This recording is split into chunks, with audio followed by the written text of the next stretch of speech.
തെരഞ്ഞെടുപ്പിൽ വിജയം ലക്ഷ്യമാക്കി കേന്ദ്ര ഏജൻസികളെ രാഷ്ട്രീയ നേട്ടത്തിനായി ഇറക്കുകയാണെന്ന ആരോപണവുമായി CPM ഇപ്പോൾ രംഗത്ത് വരുന്നുണ്ട്. സംസ്ഥാനത്ത് BJPക്ക് വിജയസാധ്യതയുള്ള മണ്ഡലങ്ങളിൽ ഒന്നാം സ്ഥാനത്താണ് തൃശൂർ. നടൻ സുരേഷ് ഗോപി മത്സരിക്കുന്ന ഇവിടെ സുനിൽകുമാറാണ് CPI സ്ഥാനാർത്ഥി. കോൺഗ്രസിനായി K മുരളീധരനും മത്സരിക്കുന്നുമുണ്ട്. തെരഞ്ഞെടുപ്പ് പ്രചരണം ആദ്യഘട്ടം പിന്നിടുമ്പോൾ സുരേഷ് ഗോപിക്കായിരുന്നു നേരിയ മുൻതൂക്കം. എന്നാൽ അപ്രതീക്ഷിതമായി സിറ്റിംഗ് MP TN പ്രതാപനെ മാറ്റി സ്ഥാനാർത്ഥിയായി എത്തിയ K മുരളീധരൻ പല കണക്കുകൂട്ടലുകളും തെറ്റിച്ചിരിക്കുകയാണ്. കാലങ്ങളായി മൂന്നാം സ്ഥാനത്തുള്ള BJPക്ക് ഇക്കുറിയും പ്രതീക്ഷിച്ച മുന്നേറ്റമുണ്ടാക്കാൻ കഴിയുമോ എന്ന് സംശയമായി മാറിയിരിക്കുകയാണ്.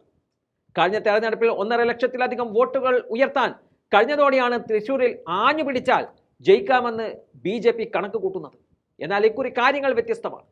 K മുരളീധരനും സുനിൽകുമാറും കരുത്തരായ സ്ഥാനാർത്ഥികൾ ആയതുകൊണ്ടും ചോർച്ചയില്ലാതെ വോട്ട് പിടിക്കാൻ കഴിവുള്ളവർ ആയതുകൊണ്ട് തന്നെ BJP വോട്ടുകൾ പരമാവധി സമാഹരിക്കുക എന്നതാവും സുരേഷ് ഗോപി ലക്ഷ്യമിടുന്നത്. മണ്ഡലത്തിൽ സുരേഷ് ഗോപിയുടെ ജയം അത്ര എളുപ്പമല്ലെന്ന സൂചന ലഭിച്ചതോടെ കരുവന്നൂർ വിഷയത്തിൽ EDയെ കൂടുതൽ ശക്തമായി രംഗത്തിറക്കാനാണ് BJP കേന്ദ്ര നേതൃത്വത്തിന്റെ തീരുമാനം. നരേന്ദ്രമോദിക്ക് പ്രത്യേക മമതയുള്ള മണ്ഡലമായതിനാൽ ഏത് വിധേനയും പിടിച്ചെടുക്കാൻ BJP കോപ്പുകൂട്ടുകയാണ്. കരുവന്നൂരിൽ BJP CPM കൂട്ടുകെട്ട് കോൺഗ്രസ് ഉയർത്തിക്കാട്ടിയിരുന്നു. തെരഞ്ഞെടുപ്പിന് തൊട്ടു മുമ്പ് വലിയ രീതിയിൽ ചർച്ച ചെയ്തിരുന്ന കരുവന്നൂർ വിഷയം പിന്നീട് മറന്ന മട്ടായിരുന്നു. ഒടുവിൽ ഇപ്പോൾ ചില നീക്കങ്ങൾ നടത്തി വീണ്ടും കരുവന്നൂർ സജീവമാക്കാനാണ് BJP ശ്രമിക്കുന്നത്. രാജ്യത്ത് പ്രതിപക്ഷം ഭരിക്കുന്ന സംസ്ഥാനത്തെല്ലാം കേന്ദ്ര ഏജൻസികളെ ഉപയോഗിച്ച് BJP രാഷ്ട്രീയം കളിക്കുകയാണെന്ന ആരോപണങ്ങൾക്കിടെയാണ് കരുവന്നൂരും ED കടുപ്പിക്കുന്നത്.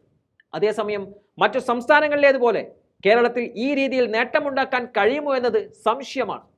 കേന്ദ്രത്തിന്റെ രാഷ്ട്രീയ കളി തുറന്നെതിർക്കുന്നവർക്കാണ് സംസ്ഥാന രാഷ്ട്രീയത്തിൽ നേട്ടമുണ്ടാക്കാനായിട്ടുള്ളത് എന്നതാണ് യാഥാർത്ഥ്യം. അതുകൊണ്ട് തന്നെ കേന്ദ്ര ഏജൻസികളുടെ വരവ് ഒരുപക്ഷെ BJPക്ക് തന്നെ തിരിച്ചടിയാകാനും സാധ്യതയുണ്ട്.